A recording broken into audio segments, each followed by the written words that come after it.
वालेकुम everyone, welcome again to my channel. आज हम बात करेंगे ट्रिग्नोमेट्रिक रेशियोज़ के बारे में और ये भी देखेंगे कि ये कैसे फाइंड की जाती हैं और कब अप्लाई की जाती हैं। सबसे पहले हम ये डिस्कस करते हैं कि रेशियोज़ की ज़रूरत क्यों पड़ती है, जबकि हमारे पास तो ऑलरेडी पाइथागोरस थ्योरम है।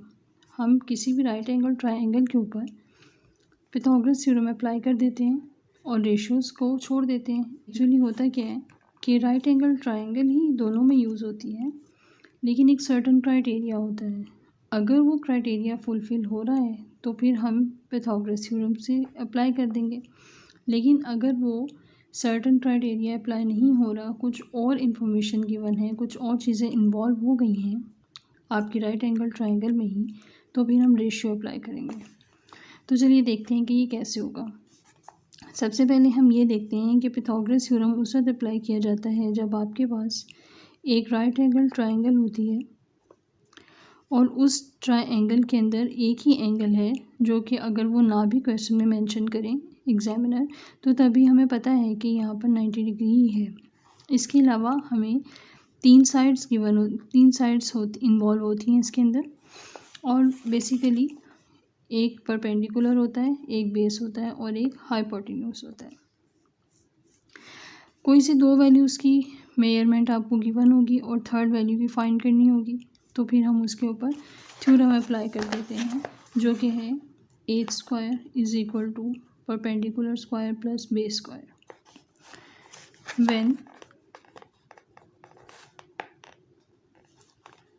To sides of triangle are given but one is missing, so we apply the theorem.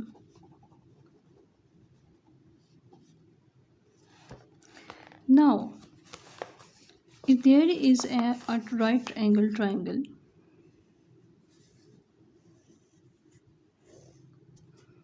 in which we are given some other angle which is not 90 degree, 90 degree के अलावा भी अगर आपको कोई angle यहाँ पर given हो जिसे हम थीटा का नाम दे देते हैं, फॉर एग्जांपल ये कुछ भी हो सकता है क्वेश्चन की स्टेटमेंट के हिसाब से, 30 डिग्री हो सकता है, 60 डिग्री, 45, 38, एनीथिंग। तो उस टाइम पर इस सिचुएशन में हमें पाइथागोरस थ्योरम अप्लाई नहीं हो सकता। अब क्या हो रहा है कि हमारे पास एक रेफरेंस एंगल है। ये जो एंगल हमारे पास आता है इस तरह के क्वेश्चंस में, ये होता है रेफरेंस एंगल।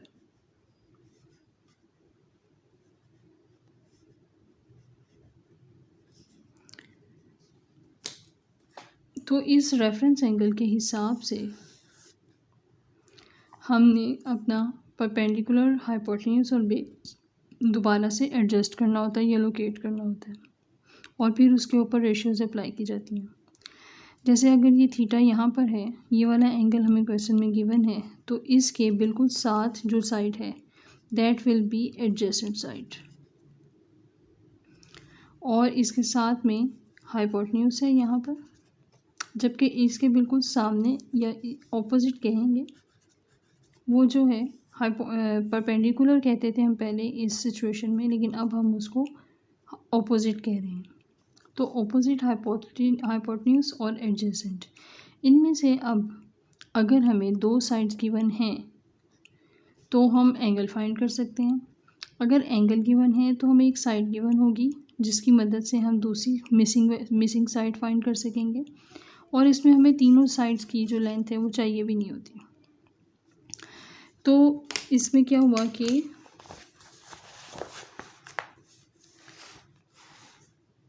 पहली बात तो ये है कि one reference angle is involved, which is sometimes given and sometimes we have to find. On the other hand, one side is given while another side will be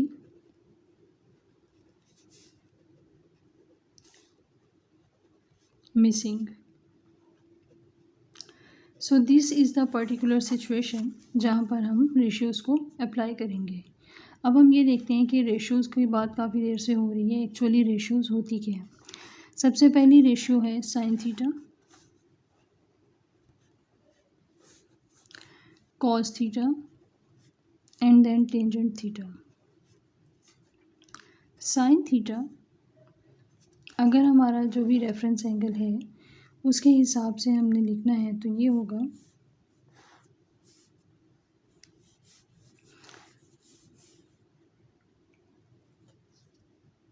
so sine theta is equal to opposite upon hypotenuse, cos theta is equal to adjacent over hypotenuse and tangent is equal to opposite over adjacent। इसका famous criteria एक है या एक tip है जो कि बहुत ही common है, हर कोई जानता है। और अब आज के बाद अगर आपने नहीं जाना हुआ तो आप भी जान जाएंगे। इसको याद रखने के लिए सो कोआ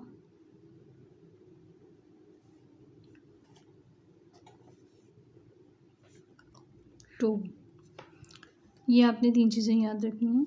सो means S for sine and O for opposite and H for hypotenuse. Opposite पहले है तो ऑपोजिट ऊपर, हाइपोटेन्यूज नीचे है तो नीचे।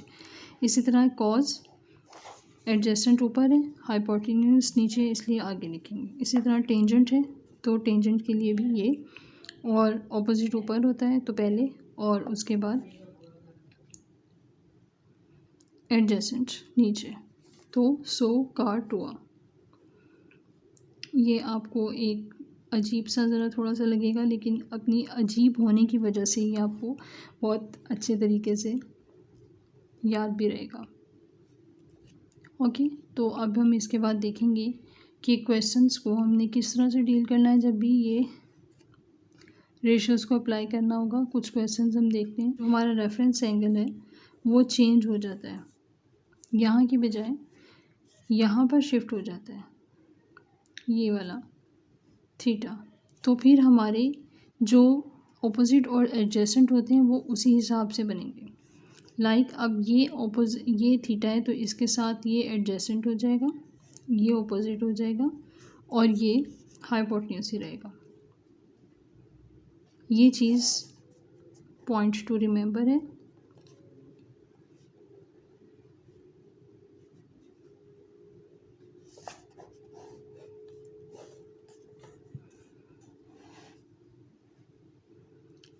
Adjacent and opposite change with respect to reference angle।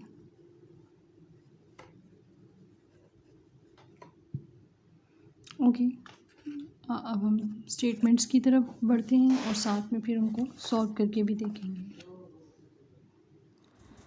अब इसके अकॉर्डिंगली क्वेश्चंस देखते हैं। यहाँ पर जो डायग्राम है इसके अंदर ABC ट्राइंगल है और एंगल 70 डिग्री का दिया हुआ है, जबकि एक साइड गिवन है और एक साइड हमें फाइंड करनी है। ट्रिग्नोमेट्रिक रेशियोज़ का देखते हैं कि कौन सी अप्लाई होंगी। सबसे पहले हम रेफरेंस एंगल के हिसाब से अपोजिट परपेंडिकुलर वगैरह को एडजस्ट कर लेते हैं। रेफरेंस एंगल के बिल्कुल सामने अपोजिट होता है, इसके बिल्कुल साथ एडजेसेंट, और जो ये टिल्टेड है ये हाइपोटेन्यूज। तो हमें गिवन क्या है, एडजेसेंट है और हाइपोटेन्यूज हमें फाइंड करना है। तो AH हमारा रेशियोज़ का जो टिप थी वो क्या थी,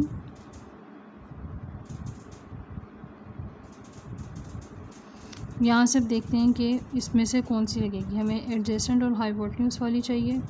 एडजेसेंट और हाइपोटेन्यूज इट मीन्स कि यहाँ पर हम कॉस लगा सकते हैं। तो cos 70 degree is equal to AC क्या है 8 एडजेसेंट ओवर BC फाइंड करना है। BC यहाँ पर शिफ्ट हो जाएगा और ये हो जाएगा 8/cos 70 और इसको हम कैलकुलेटर से सवाल में देखते हैं। यहाँ पर एंगल दिया हुआ है 38 डिग्री, जबकि DE और DE की लेंथ गिवन है और EA हमें फाइंड करना है। यहाँ पर रेफरेंस एंगल के सामने ये ऑपोजिट हो गया, ये एडजेसेंट हो गया और ये हाइपोटेन्यूज हो गया। हमें फाइंड करना है एडजेसेंट, जबकि हमें गिवन है ऑपोजिट। एडजेसेंट और ऑपोजिट वाली जो भी रेशियो है वो टेंजेंट है, तो टेंजेंट अप्लाई कर देंगे। Tangent 38 degree opposite upon adjacent है, EA हो गया। EA यहाँ पर शिफ्ट हो जाएगा और ये हो जाएगा 5/टेंजेंट 38 डिग्री और इसका आंसर आ जाएगा